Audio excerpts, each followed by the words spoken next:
Thank you very much, sir. It's a pleasure to have this particular session here. Thank the organizing secretaries and the organizers for this particular session.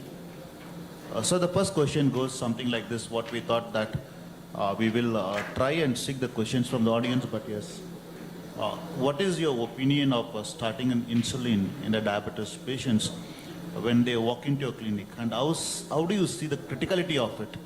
And what is the importance, possibly acute or the long-term effects? I would leave it to the Dr. Mangesh Tiwaskar to answer that, if you're okay on this. And possibly if I could remind once again that if you could able to put across the question, that will be easier for us to take the flow of this program. Thank you and over to you, sir. Thank you and good evening everybody. Thank you for sparing your evening times with us. And I really appreciate Dr. Neeta, Dr. Sanjay, Dr. Anjali and the entire IDEC team, of course. And of course, Team Biocon here for this wonderful session that they have organized. Simple question that you asked, what is your opinion? Of course, there is not my opinion, it's everybody's opinion, and we are all on the same page that, ideally, there has to be an apt time to most of, even though not all, but at least most of the type 2 diabetic patients. They will need exogenous insulin at one point or the other for the adequate management of diabetes.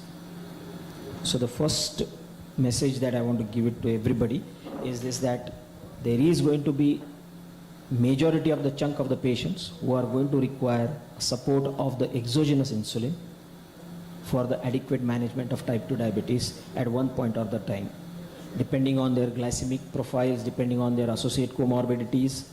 All these parameters taken together, majority of the patients will require one day or the other the support of exogenous insulin for management of diabetes adequately.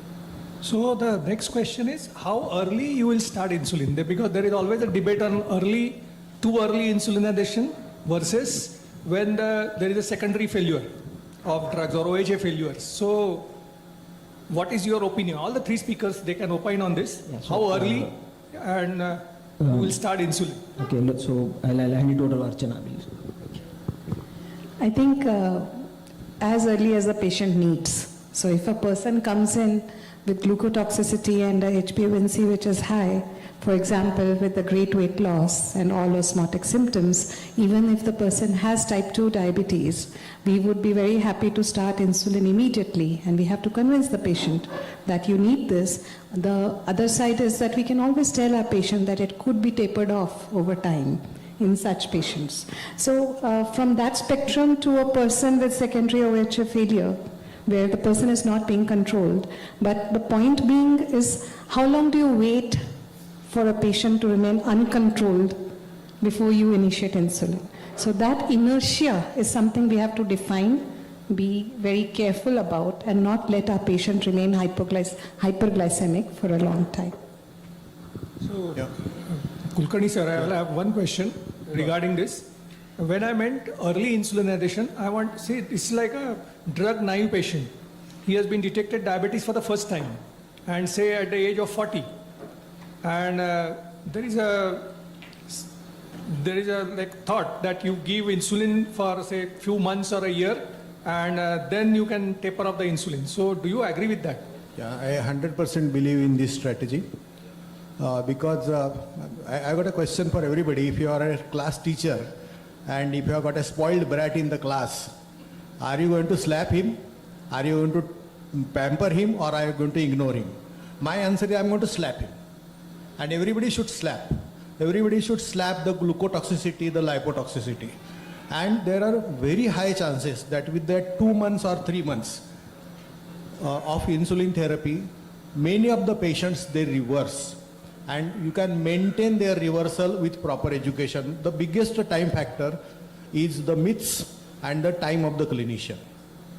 So if you take care of the first 100 days after the diagnosis of diabetes, you can achieve a remission, and insulin is the drug of choice. Everybody might have seen Satya Pe Satta. The 6 brothers are on one side and single Amitabh is on one side. Insulin is Amitabh Bachchan of diabetes management. All the 6 younger ones are the oral hypoglycemic drugs. Yes, sir. Yeah. We agree with you. Say, the problem is that in India, everybody is, suppose you are endocrinologist or diabetologist, you advise insulin. there are next dose. People will give Amaryl 4 milligram. Sir, one moment. Let me interrupt I you. agree with you. Scientifically, Sir. it's not years, 2 months. Sir, let me interrupt you. See, we are asking about their opinions about what they do. Okay. Yeah. Okay. Yeah. Yeah. So, Mangesh. Yeah, so to continue with what Dr. Shriram said, of course, there are very clearly laid guidelines which have been there by the Insulin Indian Consensus Group, which was there, which were published.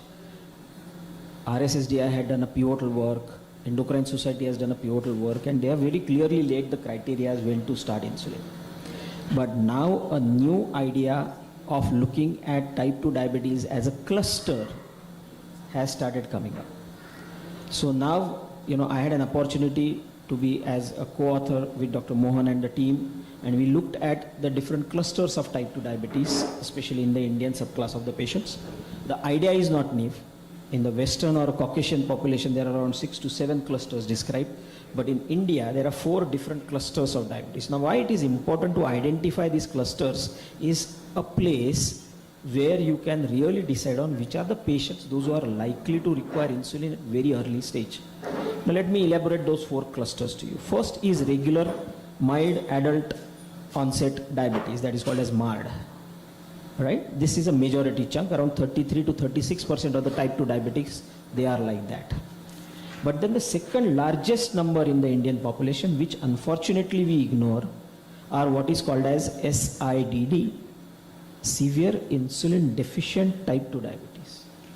Now these are the young patients, those who will present to you with extreme hyperglycemia at a very young age, presentation like type 2 diabetes, but they are not actually, they are the severe insulin deficient where they have lost the beta cell functions very significantly. These are the patients, those who will have a very low HOMA-IR, the glucose clearance, insulin dependent glucose clearance is very, very, very poor in them, and these patients have a high chance of developing diabetic nephropathy very early.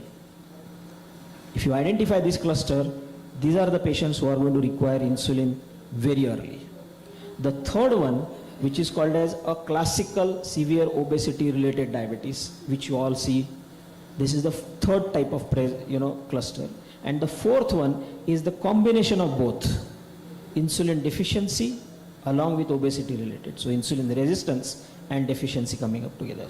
So gone are long those days where we used to only talk about Indian class of the patients being vulnerable people because of we have very high severe insulin resistance. No, we are also insulin deficient. Even though we know that the beta cell function is at nearly 50% down at the time of most of the type 2 diabetes with a decline rate of around 5% every passing year. But let us understand the fact that this second cluster that I mentioned are the type of the patients where we will require insulin initiation very, very early. And hence, it is very true, and we need to understand that we also need to have Indian specific diabetes management guidances depending on these parameters rather than blindly following the Western or the Caucasian guidelines released by the various associations. I will ask Dr. Sarda one question. As Sir was asking that the next door neighbor starts on Amaryl 4 milligram.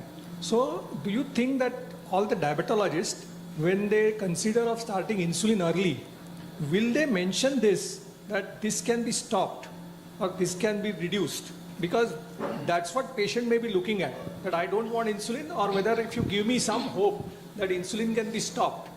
So do you think that diabetologists utter this sentence? They may, but I don't think that is the right approach. So between patient and patient, there would be definitely few people where insulin is a short-term therapy, where we expect that at some stage it may discontinue, where you can tell the patient. What I feel is that patients are very sensible. If you explain the basics to them of insulin resistance and insulin deficiency, patients understand it so well. I'll just... Yes. So patients understand this difference so well that the compliance is really not a problem. I mean, we initiate insulin in so many patients. I'm a very fond user of insulin myself, early initiation. And I work in the rural areas. 70% of my patients come from farming and labor class background. And they are actually happy to be on insulin once they understand what it is. I often tell them the fear is not of insulin, it is of the prick. So once they realize that the medicine that is coming in, it is a replacement therapy, and that is good for them, and what are they worried about is just the injection part, not the actual medicine part. I often tell them that if you are going to take an insulin pill, would you have objected? They said no. So the objection is not to the molecule, the objection is just to pricking themselves. And once you talk about the whole injection part of it, the compliance is absolutely fine. And as we were talking about all kind of insulin therapies, people who are, for example, laborers, people who are doing truck driving all day. For example, basal insulin, we had a discussion on glargine. Some of my factory shift workers, they're the people who do best on such a molecule because they have less hypoglycemia. And ultimately it's cost effective because they have, working days are not lost and things like that. So it's a lot about how you approach the patient and consider them sensible and explain to them, they understand. Yeah. And beautifully, as Dr. Archana was talking about, is this, let me have a show of hands of all of you guys. How many of you have tried dummy insulin pricks? How many of course. Yes, no, dummy, just a dummy prick. Why I have asked this question is primarily because she was talking about that insulin needle phobia. Ask your patient to have 4 shots. Tell him or her that, 5th shot you get a pain, because of that I'll stop the insulin, and none of my patients have ever reverted back to me. It is very important for all of us to understand. So it's not probably the patient related barrier that we face, it is mostly the physician or the endocrinologist related barrier or a diabetologist related barrier as an inhibition to initiate insulin at the right time. So that's right. One of the key point what Dr. Archana ma'am spoke about is about the prick, and you alluded to that. What are other key strategies that you would really put across? Possibly I would look up to Dr. Kulkarni sir on this. That what are the key strategies that you would really make the patient, the moment you say you need to have insulin? Now from there, you may or you may not say yes, but what are the successful rate that you would say that I would like to put these points to make him sure that he understands it and take it up the insulin as he move on? First of Apart all, from the prick, what Dr. Mangesh. first of all, that physician's inertia and the delay from the physician's side, we all the attendees of this event, we should take it out from our mind. And what Mangesh asked is the injection prick. Actually, the prick of the blood sugar testing is 10 times bigger and more painful than the injection prick. So that needle phobia should be totally out. And you have to tell them that you are giving them the most potent anti-diabetic drug. Means it is like somebody to call for a dinner, and rather than giving food, a medicine suppressing appetite, we are doing a perfect job by giving what is the deficiency in your body, and we are correcting it. And people have got very odd ideas that it is a habit forming, it will go for lifelong, I will be dependent upon it, it is a medicine of the last stage. You have to clarify all these myths in only one sitting. You don't get a second chance to make the first good impression. So you make a first impression, you make the case of insulin so strong and tell them that a person should feel that this is the best choice is available for him in the world. Archana, please. I would just add to that in our own practices, if when a patient is following with us, in the first instance also when they are on OHAs, that is a time also we explain to them the choices and do not use insulin as a threat. One of the major factors what happens in clinic is if you don't exercise, if you don't diet, your sugar is not controlled, I'll put you on insulin. As if insulin is the villain of the story. And that is what stays in their mind, that we don't want to be on insulin. So it really helps when the first time they come and we tell them about what are the options of medications after lifestyle medicine, after exercise and weight loss, etc., nutrition. Then these are OHs, these are insulin. At some stage, so if they have a sort of a clear view about the flow of what is available, when the insulin comes, they're not shocked. They're quite receptive. So this is something that we can build an environment with posters. We may not have time to talk about it all the time, but we can have posters in our clinic, we can have videos in our clinic with good insulin acceptance. Another question is, There are two questions. One is whether CGMS is used first, and depending on the CGMS reports, you will decide which insulin to use, or you start some insulin on some other parameters and then see CGMS as a confirmatory test. And second thing is, are there any myths about insulin, CGMS, all those things which are in vogue among physicians? Yeah, so shall I? Okay, fair. So first I'll just continue what previous question was, and one of the things that Archana very beautifully said is that do not use insulin as a threat to achieve compliance. That is fine. That is sometimes, but there are situations where we need, to be little more insistent, correct? And majority of the time, as Dr. Karunanidhi was pointing out, that there is somebody who is going to start somebody with a very erratic dose. If suppose you have rightly advocated somebody insulin, my strategy is very clear. I write it down on the paper that this patient will need an insulin. Okay, even though he goes to some other different diabetologist or a physician or an endocrinologist, I leave him. Believe me, he is not going to do anything different than what you have suggested, no matter whatever and whichever the number of the drugs he or she adds to. So we need to understand that if the patient has reached that stage of need for the insulin, it is only insulin which is going to need, be working, and no other thing is working. Relieve him, let him experience little, that hyperglycemia malaise, toxicity, feeling of being unwell, and ultimately he's going to come back to you saying that, sir, you were the first person who were, right and who was right saying that you will need insulin. So that is one. Secondly, talking about CGM and insulin, maybe probably it's not I would say a broad rule. It is a completely individualized decision depending on many other profiles of the patients, the overall glycemia, the pattern of the glycemia, the current medications, and how likely these patients are going to require a single basal initiation, or are the patients, or is the patient a patient who is going to require a premixed initiation. That we'll need to decide first. And the simplest possible rule to do that is just look at the fasting and a prandial sugar difference. If the fasting and a prandial sugar difference is usually more than 80 to 100, these are the patients who are unlikely to be purely benefited by just a basal only therapy. These are the patients who will surely need a prandial or a nutritional insulin for the adequate glucose control. So CGM may tell you about overall responsiveness of the patient, but you cannot apply it as a rule. You need to have an individualization for all the patients. Somebody who is not, following the expected path can be the patient who can be put on the CGM, and then you can decide on the choice of the insulin. The next question is, there are so many insulins are now available.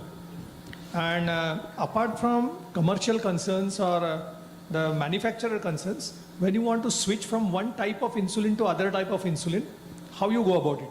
This is for all three of you. The basic fact is cost, convenience, and the quality.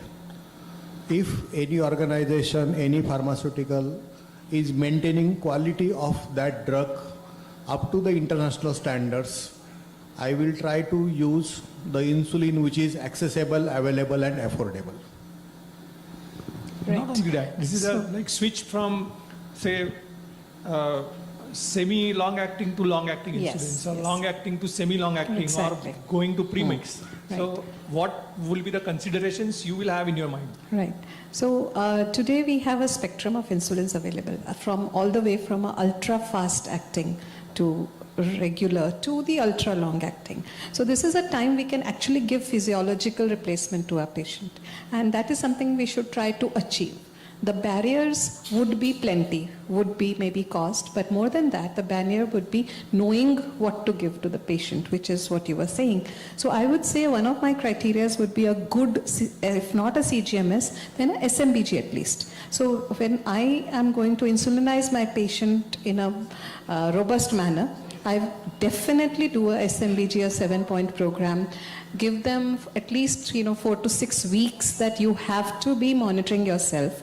And that gives me a beautiful clue that there is going to be, for example, a pre-dinner hypoglycemia. There is a post-dinner hyperglycemia. So we know what do they need.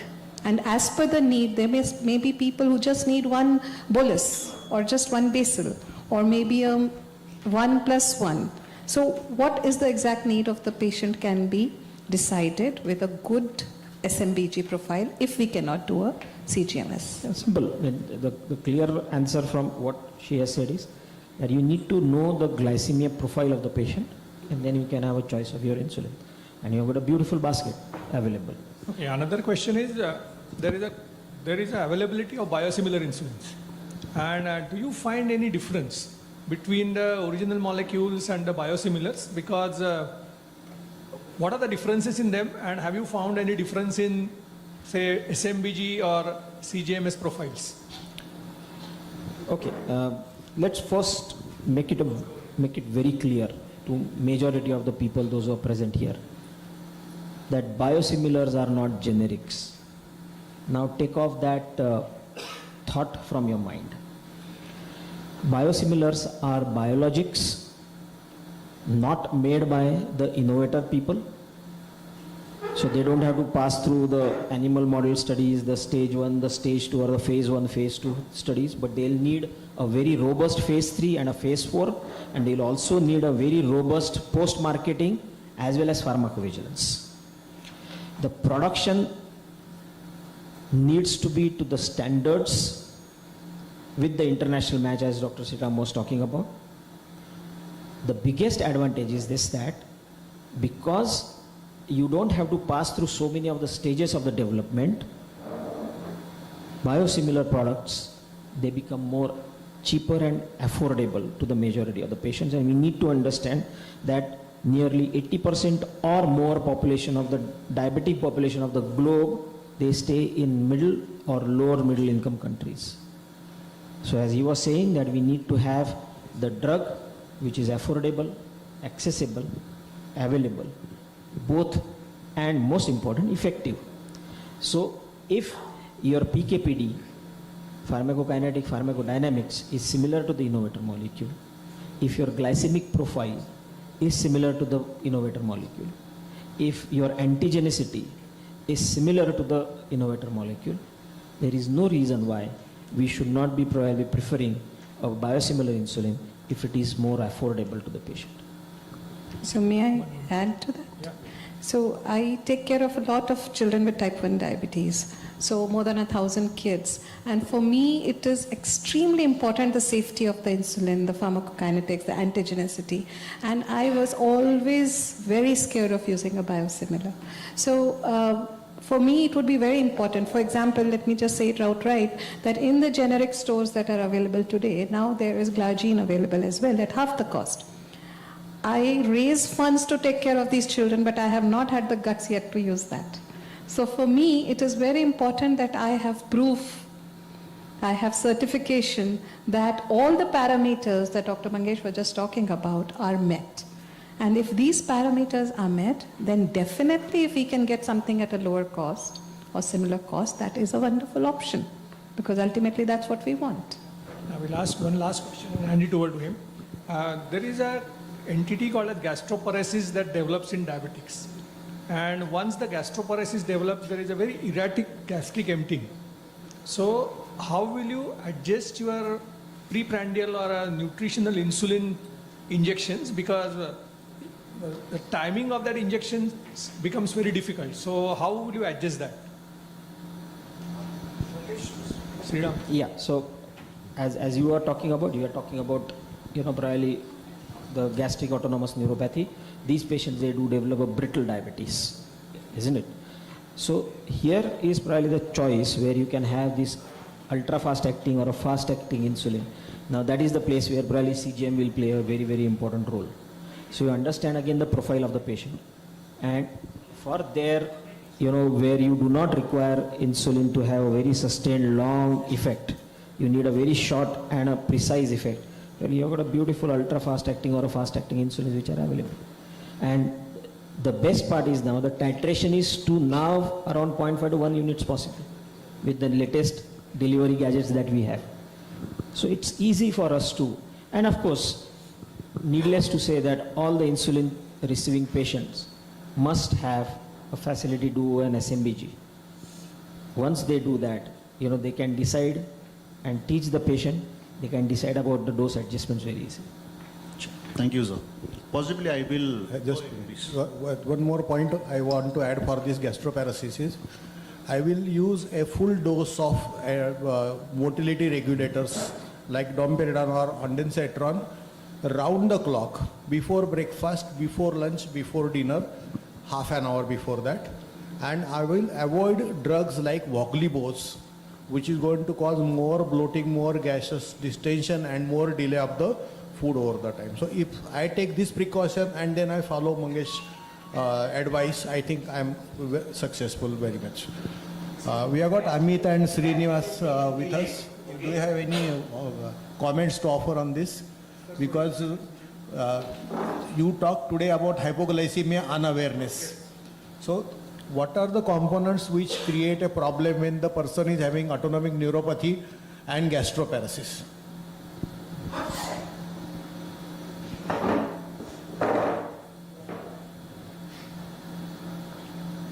Sir, if somebody is having autonomic neuropathy, then chances of hypoglycemic unawareness may be increased.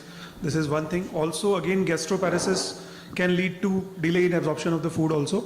And this can actually lead to changes in balance between insulin therapy and the diet. So this can lead to both hyperglycemia as well as hypoglycemia. Both way it can go, sir. So you give small amount of foods frequently, even whether to give ultra short acting or regular insulin is because sometimes it is delayed. If you give short acting, That's what yeah. So that's what the reason why I said that you need to have the SMBG facility available to all those patients where you can decide on, depending on the profile of the patient. Another thing is that you don't have simply gastroparesis. Once the patient has autonomic neuropathy, is a gastric. You will have all other problems. It's not very Yes, easy. you're right. You may need a gastroenterologist. It's very. Yeah, absolutely. Sure. But Thanks. for Thanks that. insulinization, perfect is CGMS. These are best candidate for CGMS. yes. Because we were talking about insulinization and CGMS because there the whole profile, how long it lasts, when does it dip, that's the right person With for the latest CGMS. gadgets that we have available, the monitoring has become a little more easier nowadays. Sure, sir. Possibly I will circle back to the point that you raised, where you clearly underline a statement that the biosimilars are not generics. So when you see that, where there are other things which also is right, like you say, biosimilars are not biobetters. And We need to, no, you're confusing now. See, let us not confuse between biosimilar and biobetters. Biobetters are completely different group of the drugs, yes, right? Agree. They are see, in an attempt to make a biosimilar, sometimes you end up having a better drug. yes, That is what is called as a biobetter.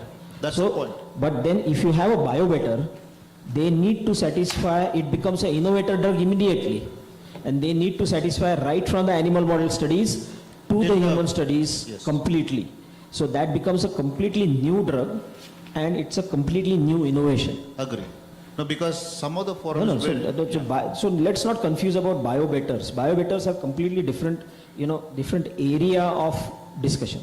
It's Yes. a completely And different area of discussion. I get that, sir. I get that. So possibly what I thought that I put to the point is that it's been some of the forums, if you actually see, generics they say, which you clearly clarified it. There's something called as biobetter, which you clarified again. There's something called as bioidentical. So would you like to put your thoughts there? No, I know see, it is also something different, but I thought we'll clarify. See, there are different terminologies which have been used, to the same biosimilar. Bioequals, bioidenticals, and there are a couple of more by different organizations like WHO. The concept first started in European society and then it percolated throughout. The first biosimilar was in the European pharmacopoeia, which was Point mentioned. taken. Right? So let us not fall into that intricacies of the things. They are as a whole, when you talk about a biosimilar, they are like similar. Similar is not They are same. similar, yes, Yeah, you are they right. are similars. Yes. They are not same, they are similars. Yes, they are not identical. Correct. That's the point. That's the point. Yeah, we have a question coming. Last question. Yeah, in GDM, whether insulin versus metformin, that is So many endocrinologists are more in favor of insulin, but patients are sometimes rather reluctant, and it is a short 2-3 months, or diabetes in pregnancy. Right. So I think as we had a talk with Dr. Usha Sriram today, it is insulin and insulin till a situation comes in where you say that the patient is absolutely not willing. Then metformin was up till now considered safe, but there are some issues that have been seen. So unless we cannot convince a person for insulin, then metformin, otherwise insulin. In fact, sir, pregnancy is one such a physiological condition where patient will agree to whatever you say. In fact, these are the patients who are easiest to initiate on insulin. So don't even give an option to the patient also. Don't give option to the patient. Patient will come. People will Google. They will find it out. Somebody sitting in US will say something to them. They'll come out with all those ideas. But let us, understand the fact that, that these are the patients who are most labile and malleable. And then some insulins are not still cleared for pregnancy and all. Yes. Now that is altogether a different area. Surely, currently the only long-acting basal that has got a label permission is your Detimir. Glargine not has passed through. None of the other, and of course rest of the other short-acting and the intermediate-acting insulins are through for the pregnancy use. So the last question from our side that I wanted to put across is that what is the concept of this interchangeability, and that's something which has been seen. And Yes, now that is a beautiful question. In fact, that is a challenge which is not only here in India but majority now internationally also. In fact, Obamacare got the highest criticism and the problem primarily because of the lack of transparency between the interchangeability. See, we need to have, and if you really read the consensus statement that we have come out in as a CEPHIS group, Dr. Sanjay Kalra, and I was also one of the authors in that paper, and we have very clearly laid down the criteria of interchangeability and where it has to be informed to the patient, and it has to only happen from the doctor's desk, not at the chemist counter. Right. It is very important for us to understand that. So your chemist, your dispensing guy should be very clearly instructed on that, and you need to understand that if at all the interchangeability is considered, it is very clearly discussed with the patients and the caregivers. It is recorded, and then only you are going to do it. Without informing, exchanging the drugs without any, solid reason is not ethical and legal. Point taken. That is what Archana ma'am spoke about, that you should spend good amount of time when you initiate with that. Yes. And then the counseling comes in, then you need to document that. Yes, absolutely with you on that. Is there anything on the benefit that you would see, ma'am, on this piece when you change the insulin from innovator insulin into a reference or the biosimilar insulin? What is the benefit that you would see to your patients? I think if we were always looking for efficacy, we are always looking for safety. If those two criteria are the same, then availability, accessibility and affordability are the three things that would be an advantage. But again, with the other two criteria being equal, that is very important. Point taken. And hence it's not all the available molecules, as I shared my concern. So if there are 10 biosimilars available, then it's very important to understand that which one has the right efficacy and safety. Absolutely. And what Dr. Archana has said is that is the reason why there is a beautiful international nomination nomenclature which has been laid down, INN number. So this INN number actually needs to be understood well, and all the doctors or the prescribers should be trained along with the chemists to find out the differences, because even though the molecule may be glargine or any other insulin, but the INN cannot be same for the different makes of the glargine. So if there are 10 biosimilar glargines which are available, all will have a different international naming nomenclature. So the 4 suffix which has to be completely nonsense. There should be any letter between it, XYZ and all that. So that this cannot be repeated to the same otherwise. So this international naming nomenclature will play a very important role in differentiating. So if there are no other questions, we will stop here. I have one or two questions, sir. Previously, there was one theory that oral anti-diabetics act at various different defects, and so it is better to give, say, multiple oral drugs so that they will correct. So is insulin definitely superior to that, or because weight gain is a problem? Satya pe satta story. Che brothers on one side, Amitabh on other side. Don't worry. For all the audience, I have got one very practical suggestion, that is about education of the patient, caregiver and the doctor about hypoglycemia. Please give such type of card to the patient stating that he has got diabetes, and if he is having sweating, confused, talking irrelevant, unable to talk, behaving abnormally, unconscious or having fits, he may be hypoglycemic, take him to the nearest medical facility. On the back side of it, give an identity card to the patient with the number of his closest caregiver, a relative and the doctor. As a side effect, you can have your visiting card on the back side of it. That is important. Now this is a Shravan month. Shravan Masi Harsha Manasi, Indradhanushya Dista. So I got 7 wonderful words for the betterment of a diabetic patient. That one is called as a quality of life, QOL. And the second and very important is SOWB, that is sense of well-being. Early initiation of insulin, intensification, adequate glycemic control will give good quality of life and a fantastic sense of well-being. That is the essence of the whole discussion. Thank you. Thank you so much. Thank you all the panelists. Thank you so much.